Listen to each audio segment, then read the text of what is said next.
Welcome!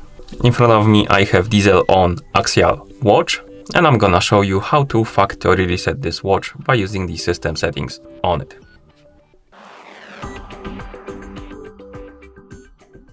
Before we start, if you want to factory reset your watch, make sure that the battery level on your watch is at least above 20 or 30%, because if the battery dies during the resetting process, it might damage your watch.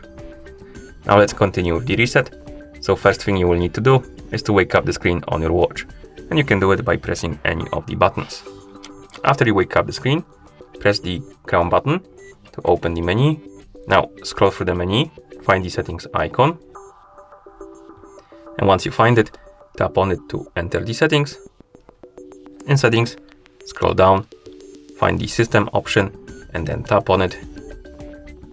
Here, scroll down, find the disconnect and reset option, and select it. Now let's scroll down, find the check mark, tap on it to confirm and start the resetting process. And now let's wait until the resetting process is complete. And once you see the message tap to begin on the screen, it means that the factory reset is complete. Thank you for watching. If you found this video helpful, please consider subscribing to our channel and leaving the like on the video.